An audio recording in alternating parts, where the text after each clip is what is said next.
In a reversal of his position at the weekend, Donald Trump now says the US has held talks with what he called the top reasonable person in Iran and claims that Tehran wants to make a deal, allowing him to pull back for 5 days from his threatened strikes on Iran's energy infrastructure. But Iran says no such talks have taken place. 2 days ago, Mr. Trump said he would obliterate Iran's power plants unless it reopened the crucial shipping channel, the Strait of Hormuz, by midnight tonight. Well, after his comments, high oil prices fell and stock markets rebounded, prompting the leader of Iran's parliament to suggest fake news is being used to manipulate the oil markets. We'll be examining the economic impact of Mr. Trump's latest words, and we'll be asking our international editor, Jeremy Bowen, to shed light on those negotiations. But first, here's our diplomatic correspondent, James Landale, with the story of the day. The day began with the United States threatening more of this, only not on Iran's military targets, but its civilian power stations. They'd be obliterated, Donald Trump had said, unless the Strait of Hormuz was reopened tonight. But then suddenly, as he prepared to board Air Force One, an about turn. The president put off the attack for 5 days after what he called productive conversations with Iran. They called. I didn't call. They called. They want to make a deal. And we are very willing to make a deal. It's got to be a good deal. And it's got to be no more wars, no more nuclear weapons. It also potentially might involve the US and Iran sharing control of the flow of oil. Be jointly controlled. By who? Maybe me. Maybe me. You want the United States to be Me and the Ayatollah, whoever the Ayatollah is, whoever the next Ayatollah. But the threat of more military action remained. We'll at some point very, very soon meet. We're doing a 5-day period. We'll see how that goes. And if it goes well, we're going to end up with settling this. Otherwise, we'll just keep bombing our little hearts out. Mr. Trump said his envoys had spoken last night to a top Iranian official. He wouldn't say who, apart from denying it was the new supreme leader, Mujtaba Khamenei. As markets opened in the US, traders seized on what they hoped was better news. The value of stocks rebounding, the price of oil falling, at least for a time. And all the while, the Strait of Hormuz remained too dangerous for most tankers to pass under the threat of Iranian attack. And Israel continued its bombardment of Tehran. The country's Prime Minister Benjamin Netanyahu saying President Trump had told him a deal was possible. So Donald Trump is now talking of deals and negotiations, a potential way out of the impasse he faces. But how real and developed these talks are remains unclear. James Landale, BBC News. Well, let's go straight to Washington and to Gary O'Donoghue. Gary, yesterday Donald Trump was vowing no ceasefire. Today he's talking about the possibility of a complete and total end to hostilities. What has changed? Things aren't going the way he hoped and expected. I think that's what is the realization here at the White House. He urged the people of Iran, if you remember, to rise up, but there hasn't been regime change. Iran continues to be able to retaliate, even though it's significantly damaged, and it's drawn those other Arab Gulf nations into this conflict, something that Donald Trump himself said would surprise him. And of course, then you get to the Strait of Hormuz, which has delivered this huge energy shock, price shock to the whole world, not least to American consumers with $1 on the gallon of petrol here. Reeta, many American presidents before Donald Trump have realized this, and perhaps he's realizing this too. These wars are easy to start, but they can be very hard to finish. Gary, thank you. Gary O'Donoghue in Washington, while Jeremy Bowen, our international editor, is here. And Jeremy, what on earth are we to make of these claims and counterclaims about US-Iran talks? Yeah, two versions of the truth, perhaps. One coming from Tehran, one coming from Washington, D.C. Massive lack of trust as well. Don't forget, during previous rounds of negotiations, the Americans and the Israelis attacked Iran not once but twice, including on the 28th of February this year. Look, if there were talks, the agenda will have to be massive and complicated. What about the enriched uranium that could be used to make a nuclear weapon? What about the alliances Iran has around the region, like Hezbollah in Lebanon? And what about the Strait of Hormuz? the most potent weapon that Iran seems to have discovered, in fact, knew about all along. And plenty of people ask, why didn't President Trump know about it? The Iranians, if it is that kind of real negotiation at some point, will make their own demands. They'll want to retain control in some way of the Strait of Hormuz, maybe lift sanctions, maybe get some assurance that the Israelis are not going to attack them. So I think that what we're seeing right now is it perhaps Trump preparing a declaration of victory?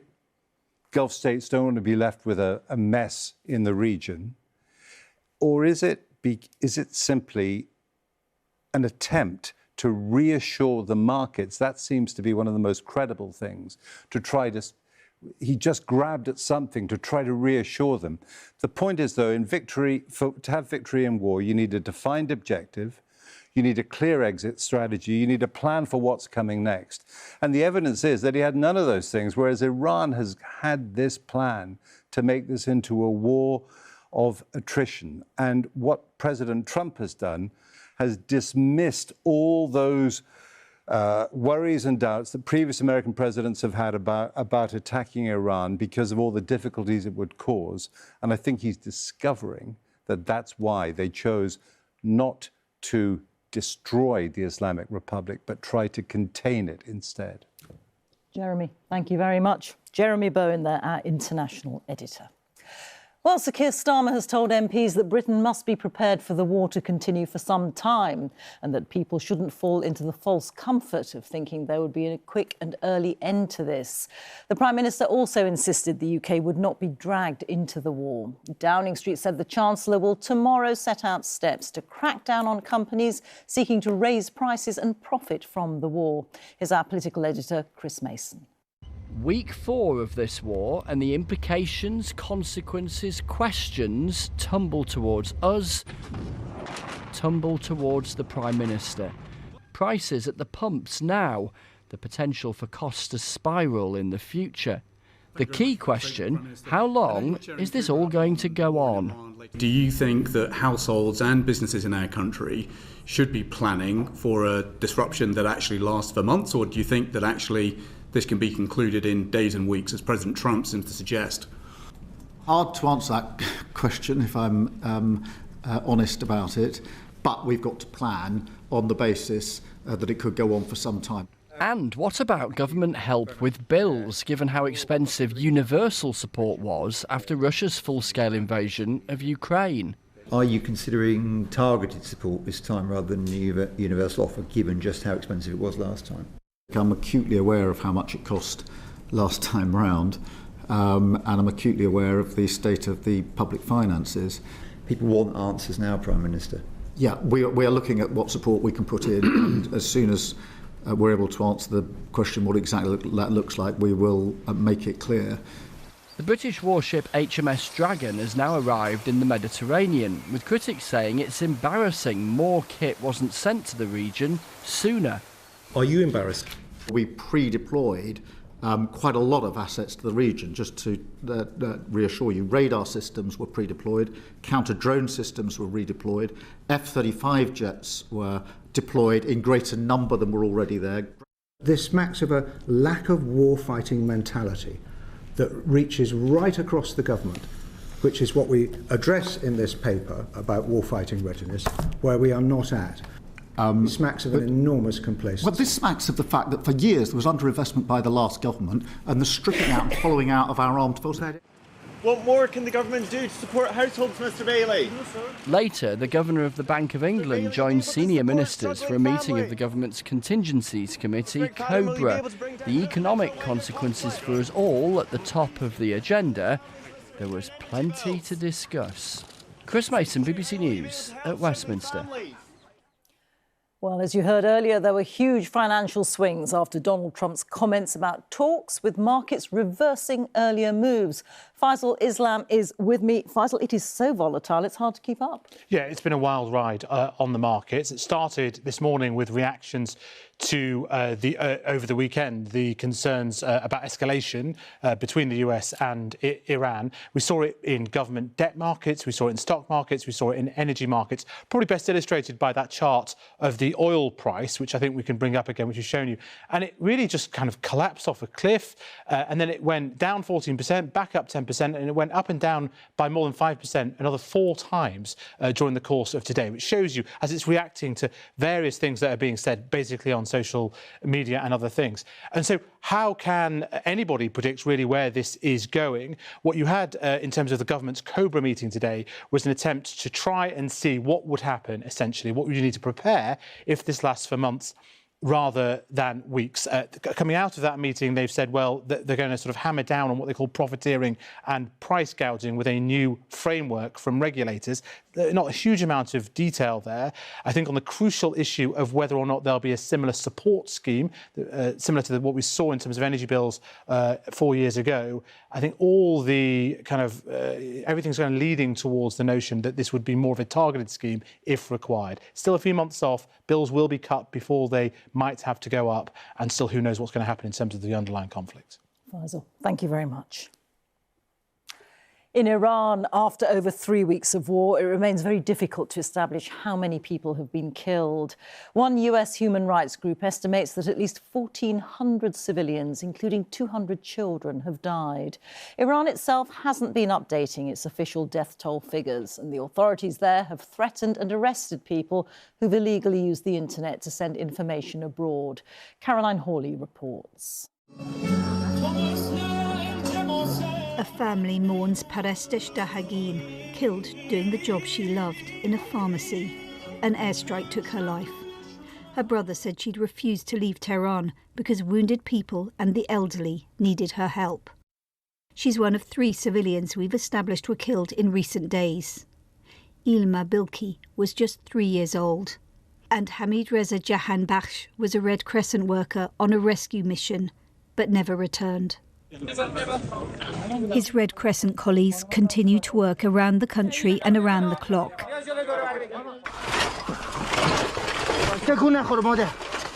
Here, rushing to save a woman trapped under the rubble of her home last week.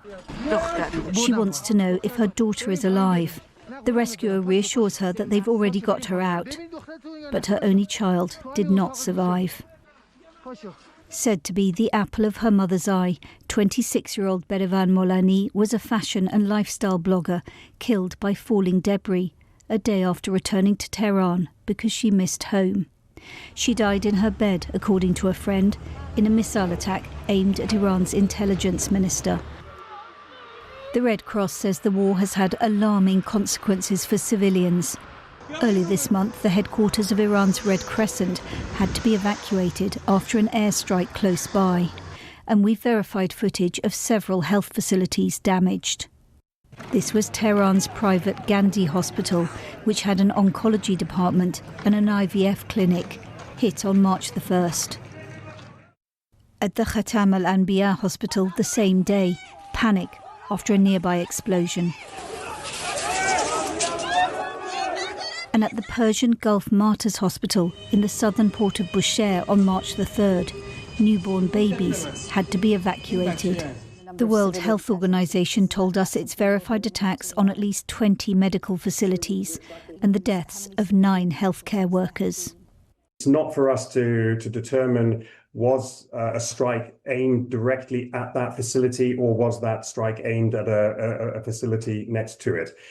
It's an attack on health, and the onus is on the people who are pursuing a conflict to actively protect. But large bombs dropped in built-up areas are killing ever-growing numbers of civilians, most of whose stories may never be told. Caroline Hawley, BBC News.